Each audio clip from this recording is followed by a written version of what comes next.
फिर ब्रह्मा जी ने अथ पंचशतमो अध्याय 50वां अध्याय। फिर ब्रह्मा जी ने शिव जी की आज्ञा से मुनियों के साथ परम प्रीति से शिवाशिव के विवाह के शेष कृत्यों का संपादन किया। उन दोनों के सिर पर आदर पूर्वक मंगलिक अभिषेक हुआ और ब्राह्मणों ने आदर के साथ उन्हें ध्रुव दर्शन कराया।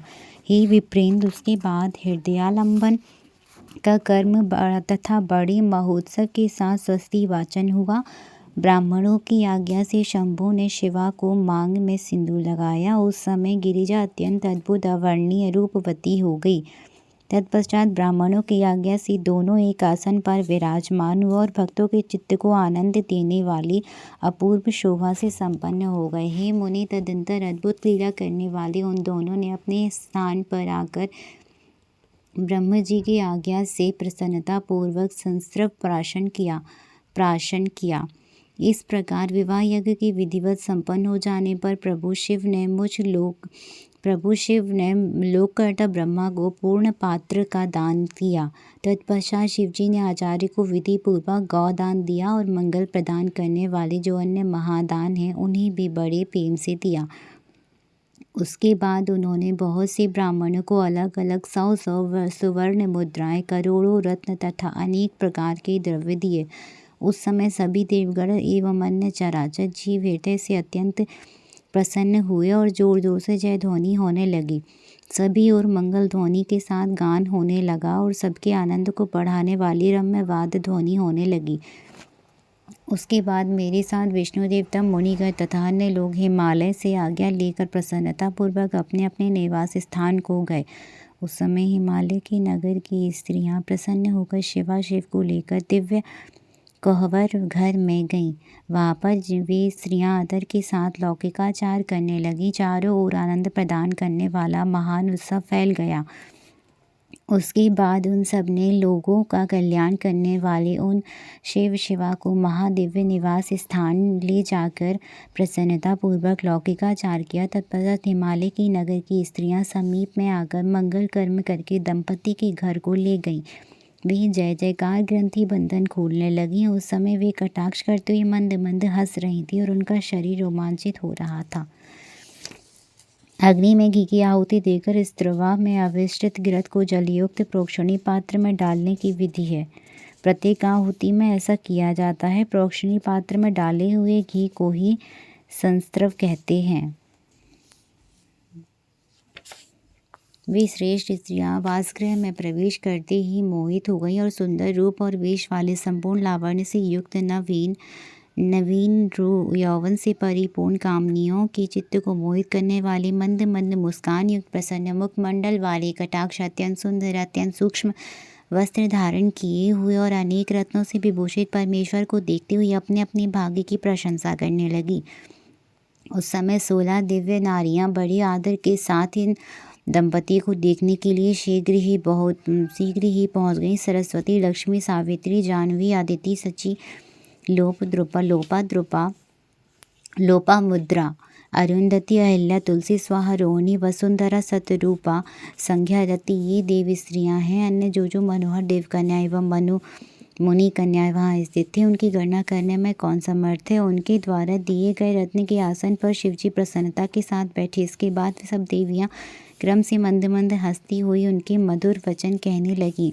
सरस्वती बोले, हे महादेव, अब प्राणों से भी अधिक प्यारी सती देवी आपको प्राप्त हो गई है। ये कामुक इनकी चंद्रमा के समान आभा वाले प्रिय मुख को प्रसन्नता पूर्वक देखकर आप संताप को त्याग कीजिए। हे कालेश, आप इस सती का आलिंगन करते हुए अपना समय व्यतीत कीजिए। सभी समय आपके आश्रित रहने वाली इस सखी से आपका वियोग नहीं होगा। लक्ष्मी देवी हे देवेश, अब लज्जा का त्याग कर सती को अपने वक्ष स्थल में स्थित कीजिए। जिसके बिना आपके प्राण निकल रहे थे उसके प्रति कौन सी लज्जा। सावित्री बोली, हे शंभु, सती को भोजन कराकर आप शीघ्र भोजन कीजिए। किसी बात का खेद मत कीजिए। आचमन करके सती को आदर से कपूर मिश्रित तांबुल दीजिए। इस सुवर्ण कांति वाली पार्वती केशों को पकड़कर सवाइए, क्योंकि कामनी स्त्रियां का इससे बढ़कर और कोई पति से प्राप्त होने वाला सौभाग्य सुख नहीं होता है। जानवी बोली। अदिति बोली, हे शिव, आप भोजन के पश्चात मुख शुद्ध करके शंभु को अति प्रेम से जल प्रदान कीजिए। क्योंकि दंपति का परस्पर प्रेम दुर्लभ है।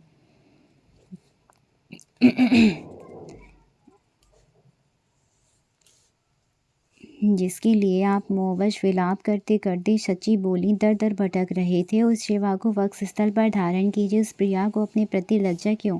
लोपामुद्रा बोली, हे शंकर, भोजन करके आप वासगृह में जाइए, यह स्त्रियों का व्यवहार है। आप शिवा को तांबुल देकर शयन कीजिए। अरुंधति बोली, हे शिव, मैं ना आपके निमित्त पार्वती को देना नहीं चाहती थी, किंतु मेरे बहुत समझाने पर उन्होंने पार्वती को देना स्वीकार किया। अब आप इससे अधिक प्रेम कीजिए। अहिल्या बोली, अब आप वृद्धावस्था को छोड़कर युवा हो जाइए, जिससे कन्या देने वाली इस मैना को पुत्रदान से संतुष्टि प्राप्त हो जाए। तुलसी बोली, प्रभु, आपने पूर्व काल में सती का त्याग किया, उसके बाद कामदेव को जलाया, अब आपने पार्वती को प्राप्त करने के लिए हिमालय के घर वशिष्ठ को कैसे भेजा? स्वाहा बोली, हे महादेव, अब आप स्त्रियों के वचन में स्थिर हो जाइए। विवाह में स्त्रियों की प्रगल्भता एक व्यवहार होता है। रोहिणी बोली, हे काम शास्त्र विशारद, अब आप पार्वती की कामना पूर्ण कीजिए। आप स्वयं कामी हैं, अतः कामिनी के काम सागर को पार कीजिए। वसुंधरा बोली, हे भावज्ञ, आप कामार्थ स्त्रियों के भाव को जानते हैं। हे शंभु, स्त्री अपने स्वामी की ईश्वर भाव से निरंतर सेवा करती है, वह पति के अतिरिक्त अपनी किसी वस्तु की रक्षा नहीं करती। शतरूपा बोली, भूख से तड़पता हुआ व्यक्ति दिव्य सुख का भोग किए बिना संतुष्ट नहीं होता था। हे शंभु, जिससे स्त्री को संतुष्टि हो, आपको वही करना उचित है। संज्ञा बोली, हे सखी, रत्नदीप जलाकर एकांत में पलंग बिछाकर उसका तांबूल रखकर परम प्रीति से शीघ्रतापूर्वक शिवा के साथ शिव को स्थापित करो। ब्रह्मा जी बोले, स्त्रियों के ये वचन सुनकर निर्विकार महान योगियों के भी गुरु भगवान शंकर जी उनसे स्वयं कहने लगे। शंकर जी बोले, हे देवियों, मेरे समीप इस प्रकार के वचन को आप लोग न कहें। आप सब पतिव्रताएं हैं एवं जगत की माताएं हैं, फिर पुत्र के विषय में इस प्रकार की चपलता क्यों? ब्रह्मा जी बोले, शंकर की यह बात सुनकर सभी देवियां लज्जित हो गईं और संभ्रमण के कारण चित्रलिखित पुतलियों के समान चुप हो गईं। तदंतर मिष्टान खाकर ग्रहण कर आचमन कर प्रसन्नचित महिषी पार्वती के साथ कर्पूर युक्त पान का सेवन किया। जय जय श्री शिव महापुराणी 50वें अध्याय की जय हो। हर हर महादेव, हर हर महादेव।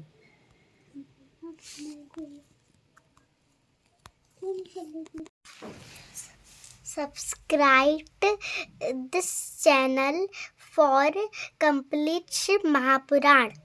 हर हर महादेव, हर हर महादेव, हर हर महादेव, हर हर महादेव।